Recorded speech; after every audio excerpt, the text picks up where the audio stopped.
Hi friends, welcome to our channel. Brahmamudi serial next ఎపిసోడ్లో ఏం జరగబోతోందో ఈ వీడియోలో చూసి తెలుసుకుందాం.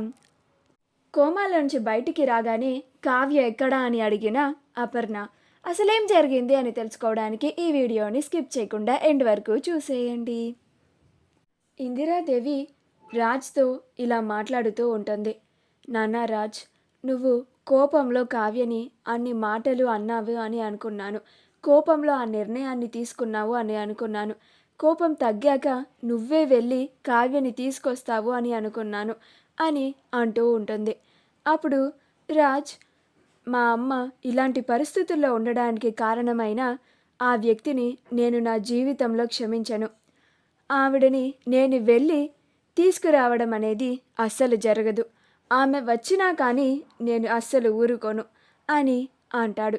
ఆ మాటకి ఇందిరాదేవి ఆశ్చర్యపోతుంది. అప్పుడు ఇందిరాదేవి, అసలు ఇంతలాగా ఎప్పుడు మారిపోయావు రాజ్ నువ్వు? నా కళ్ళ ముందు పెరిగిన మహారాజ్వేనా అని అంటుంది. అప్పుడు రాజ్ మౌనంగా వింటూ ఉంటాడు.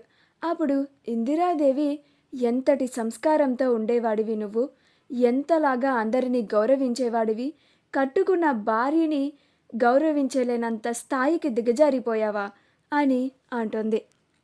ఆనాడు నా దగ్గరికి వచ్చి, నానమ్మ నాకు కావ్య అంటే చాలా ఇష్టం, కానీ నా ప్రేమని కావ్యకి ఎలా చెప్పాలో అర్థం కావడం లేదు నానమ్మ అని చెప్పిన రాజ్వేనారా నువ్వు అని ప్రశ్నిస్తూ ఉంటుంది. అప్పుడు రాజ్ ఏం మాట్లాడకుండా మౌనంగా ఉంటాడు. అప్పుడు ఇందిరాదేవి, ఏ ఆడపిల్ల కూడా తన భర్త తన కళ్ళ ముందు నేను నీతో బలవంతంగా కాపురం చేశాను అంటే అలానే మనసు విరిగిపోయి ఇంట్లో నుంచి వెళ్ళిపోతుందిరా. నువ్వన్న మాటలకి కావ్య కూడా అందుకే తన మనసు విరిగిపోయి ఇంకా ఈ ఇంట్లో నుంచి వెళ్ళిపోయింది. దానికి బాధ్యత వహించాల్సిందే మాత్రం నువ్వే రాజ్ అని అంటుంది. అప్పుడు రాజ్, నువ్వెన్నైనా చెప్పు నానమ్మ, నేను మాత్రం వెళ్ళి ఆ కావ్యని ఈ ఇంటికి తీసుకొచ్చే ప్రసక్తే లేదు అని అక్కడ నుంచి వెళ్ళిపోతాడు. అప్పుడు ఇందిరాదేవి బాధపడుతూ ఉంటుంది. ఇందిరాదేవి తను చేసిన ప్రయత్నం కూడా విఫలమయ్యింది అని తన గదిలోకి వెళ్ళి అలానే బాధపడుతూ ఉంటుంది. అందరూ అపర్ణ హాస్పిటల్లో ఉందని, కావ్య తన పుట్టింటికి వెళ్ళిపోయిందని, ఏంటి అసలు ఇలాంటి పరిస్థితులు వచ్చాయి అని బాధపడుతూనే ఉంటారు. మరుసటి రోజు అప్పు కళ్యాణ్ బాధని చూడలేక కళ్యాణ్ అడిగాడని కావ్యతో మాట్లాడడానికి తన పుట్టింటికి వస్తుంది. అక్కడ కావ్య దిగాలుగా కూర్చొని బాధపడుతూ ఉంటుంది. అప్పుడు అప్పు కావ్య దగ్గరికి వచ్చి అక్క అని పిలుస్తుంది. అప్పుడు కావ్య వెంటనే అప్పుని హత్తుకొని ఏడుస్తూ ఉంటుంది. అప్పుడు అప్పు కావ్యకి ఓదార్పు చెప్తూ ఉంటుంది. అప్పుడు అప్పు, ఇంక నువ్వు ఆ ఇంటికి వెళ్ళవా అక్క అని అడుగుతుంది. అప్పుడు కావ్య, నాకు ప్రేమే దొరకని చోట నా మీద ప్రేమ లేని మనిషితో నేను ఇంకా జీవించకూడదు అని నిర్ణయించుకున్నాను. ఇంకా నేను అక్కడ ఉండి ప్రయోజనం లేదు అప్పు, నేను విడిగా బ్రతుకుదామని నిర్ణయించుకున్నాను అని అంటుంది. అప్పుడు అప్పు, అదేంటక్క అలా మాట్లాడుతున్నావు అని అంటుంది. అప్పుడు కావ్య, ఇప్పటి వరకు ఆ ఇంట్లో నన్ను అందరూ ఎన్నో మాటలు అన్నారు, అవన్నీ భరించి ఇన్నాళ్ళు అక్కడే ఉన్నాను. కానీ కట్టుకున్న నా మొగుడే నన్ను ఘోరంగా అవమానించాడు. నా మనసు విరిగిపోయి అక్కడి నుంచి నా పుట్టింటికి వచ్చేశాను. ఇక మళ్ళీ తిరిగి వెళ్ళే ప్రసక్తే లేదు. నా మనసు విరిగిపోయింది. ఆ విరిగిపోయిన మనసు తిరిగి అతుక్కోదు అని అంటుంది. అప్పుడు అప్పు, అదేంటక్క, పెళ్ళైన అమ్మాయి ఎన్ని గొడవలు వచ్చినా కానీ చివరికి తన భర్త దగ్గరే ఉండాలి కదా, తన భర్త ఇల్లే తన ఇల్లు కదా అని అంటుంది. అప్పుడు కావ్య, నేను అలానే అనుకొని ఇన్ని రోజులు అక్కడ అన్నీ భరించి అక్కడ ఉన్నాను. చివరాఖరికి నేను చేసిన పోరాటానికి, నేను చూసిన ఎదురు చూపులకి ఫలితంగా నా భర్త నన్ను ప్రేమించాడు, తన మనసులో నాకు స్థానం ఇచ్చాడు అని ఎన్నో కలలు కన్నాను. కానీ అవన్నీ అబద్ధాలే నా కలలన్నీ అడియాసలైపోయాయి అని తేలిపోయింది.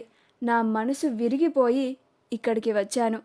ఇంక నేను నా మనసు చంపుకొని ఆ ఇంట్లో ఉండలేను అని అంటుంది. సుభాష్ హాస్పిటల్లో అపర్ణ దగ్గరే ఉంటాడు. అలా అపర్ణ గురించి బాధపడుతూ అపర్ణని చూస్తూ ఉంటాడు.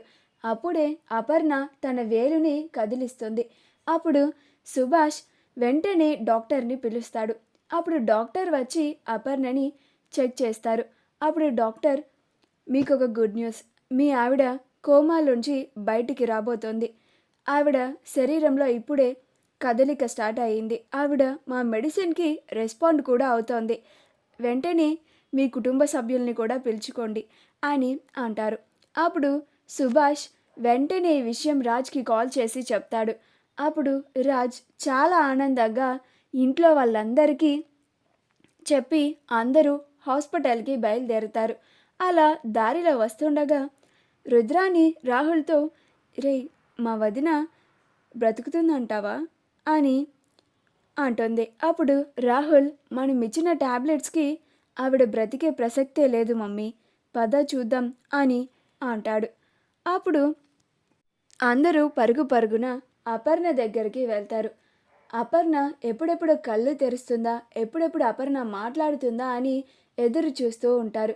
కానీ రుద్రాని రాహుల్ మాత్రం అపర్ణ ఎక్కడ బతుకుతుందో అని చూస్తూ ఉంటారు. అపర్ణ కోమాలోంచి బయటికి వచ్చి అందరినీ చూస్తూ ఉంటుంది. అలా రాజ్ మమ్మీ మమ్మీ అని చాలా హ్యాపీగా పిలుస్తూ ఉంటాడు.